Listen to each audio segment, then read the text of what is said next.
Entre las noticias interesantes, bueno, noticias con las que nos chocan, ¿no? Porque vemos que la Argentina está en una franca caída en relación a muchos índices, el índice de libertad económica y tantos otros, pero también estamos mal o en caída como país en el ranking de competitividad, algo que muchos empresarios han señalado. Después, bueno, estarán dentro del famoso círculo rojo de desestabilizadores, no sé. Pero la cuestión es que concretamente la Argentina en un ranking mundial va perdiendo justamente competitividad. Y para eso estamos ya en contacto con Eduardo Fracchia, economista jefe de IAE. ¿Qué tal, Eduardo? Fabiana Suárez lo saluda desde Rosario. ¿Qué tal? Buenos días, Fabiana. Buenos días. Bueno, ¿quién elabora este ranking, Eduardo?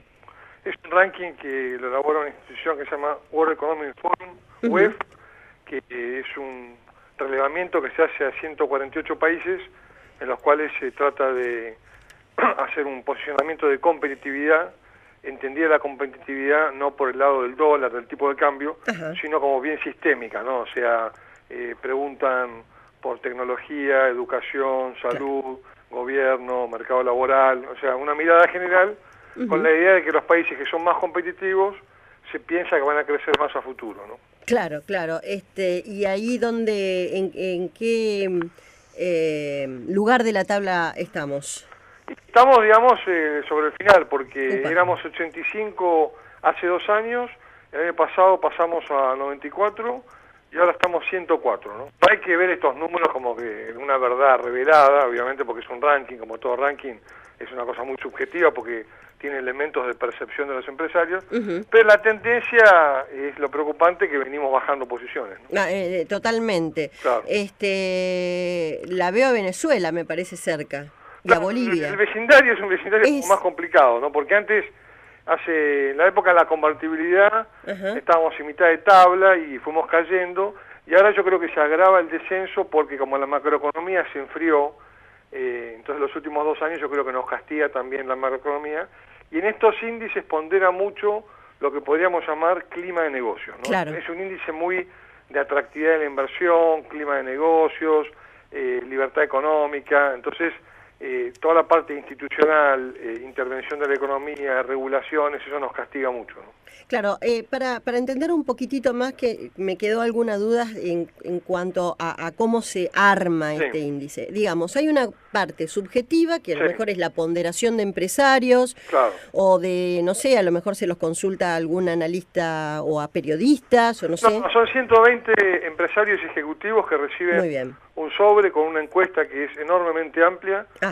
De estos factores que ellos llaman los pilares de la competitividad, y en base a muchas preguntas ellos juntan una información subjetiva, en base a instituciones, infraestructura, educación, salud, innovación. Son los empresarios que opinan acerca de su propio país. Sobre el país, ¿no? Entonces ahí habría un punto que es que un empresario no tiene por qué saber del país, o sea que ahí hay un tema de que evidentemente hay mucho de percepción, ¿no? Porque un empresario no sabe de la educación primaria como para dar con fuerza una opinión, pero son percepciones de cómo está la tecnología, la innovación, la educación. Usted sabe que con la percepción uno puede decidir también si invierte o no. Exactamente, en realidad uno invierte, por ejemplo, el riesgo país, ¿no? Que nos da bastante alto.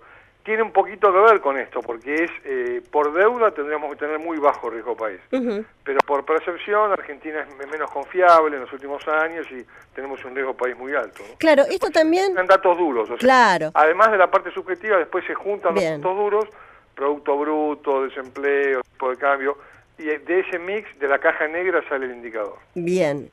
Relacionándolo con el tema de la percepción, también entonces acá encontramos la respuesta, porque cuando se habla de que las reservas argentinas incluso son más altas que en otros naciones muy fuertes del mundo, pueden ser, no sé, Alemania o Estados Unidos, pero claro, ellos no necesitan tener la reserva que tenemos nosotros, porque tienen credibilidad, que esa es la principal reserva que tiene una nación seria, ¿no? Sí, acumular reservas nunca es un objetivo de un país rico, o sea, no es más bien un objetivo de un país pobre o emergente, porque tiene que tener más caja, tiene que tener por las dudas, por si pasa algo, si hay una crisis, pero Estados Unidos no tiene reservas casi, o sea, los países esos no tienen reservas.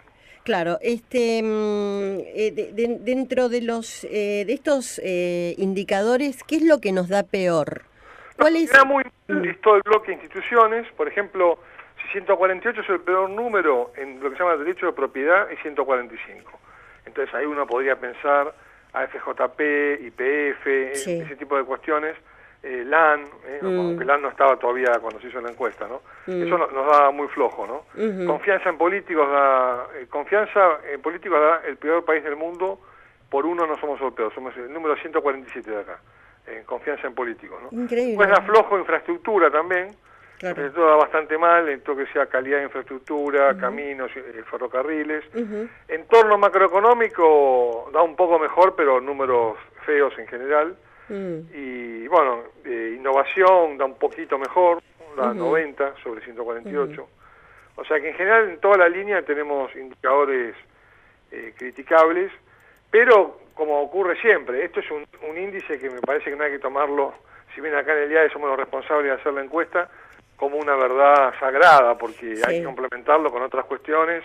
Por ejemplo, yo creo que en la época de la bonanza del kirchnerismo, el índice era duro con Argentina, y desde el punto de vista competitivo la Argentina estaba más sólida, ¿no? Ajá, ajá. O sea que yo creo que es un número más para complementar. Seguro. Eduardo, ¿cómo estamos en relación a Australia y Canadá, que fue este famoso debate que instaló Cristina? Bueno, ellos son países muy desarrollados, entonces ellos están en números 6 y 14 de orden de magnitud, o sea que es una diferencia abismal, ¿no? O sea, ellos son países que están en $40.000 per cápita, $30.000 per cápita, son países muy desarrollados, ¿no? Éramos parejos hasta 1920 con Australia y Canadá. A partir de los años 30 ellos nos pasaron, ¿no? Claro, ahí, bueno, en este recorrido entonces se puede mirar un poquitito la ruta que siguió Argentina, ¿no? Que es, por lo que veo, es un país que se va aislando, ¿no? Con esta cuestión de peleas innecesarias, como la que hemos tenido con España, como la que hemos tenido con Chile, o las discusiones con Brasil, Uruguay, que digo, los países deben discutir mucho entre sí, Claro. Pero nosotros en eso somos un tanto especiales. Sí, eso quizás es más de este periodo kirchnerista. En los 90 en general había más diálogo con otros países, una época de mayor apertura, ¿no? Ahora estamos como más autistas, más encerrados, en el sentido, me acuerdo de un texto de Joaquín B. González que hablaba del odio, ¿no? Que en la Argentina habíamos tenido mucho odio interno y a veces externo, hay como más crispación, ¿no? Pero como ocurre siempre, son épocas, es péndulo, y ya vamos a volver a encontrar la cuestión, porque la Argentina, no digo usar una frase muy fuerte que sería decir que estamos condenados al éxito, pero hay muchos elementos para revertir el sistema de competitividad y para, poniéndonos en las pilas, liderar con digamos, no de manera única Latinoamérica, pero sí ser mucho más competitivo. El que debe forzar bastante la balanza en positivo, el que habrá levantado un poquitito este mal porcentaje, este mal promedio, debe ser el campo, porque si hay algo competitivo, pese a todo lo que se le ha puesto, es el campo. Sí, el sector, digamos, del campo, que siempre hace los años... La agroindustria me refiero, ¿no? Sí, agro y campo, que siempre se lo veía medio holgazán hasta los años 70, a partir de los 70, 80... sin mayor, digamos, apoyo del Estado, porque no es que el Estado apoyó al campo. No, fue a pesar del Estado, me parece. Sí, yo diría que a pesar del Estado, con retenciones, políticas distorsivas, con problemas de costo argentino, ocurrió una revolución, ¿no? Y la cosecha pasó de 30 millones a 100, y puede ir a 150, la mitad de todo esto es soja, y bueno, ha sido el sector que es muy del área de Rosario, ¿no? Que explotó en competitividad, con una cantidad de innovaciones, y hoy, digamos, yo creo que le da una gran sustentabilidad al proyecto kirchnerista, que si no se lo hubiera complicado antes, ¿no? Seguro que sí. Eduardo Fracchia, muchísimas gracias por este contacto con Rosario. Chao, nos vemos. Hasta luego. El economista jefe del IAE, del Business School, Eduardo Fracchia. La Argentina atrás, en competitividad.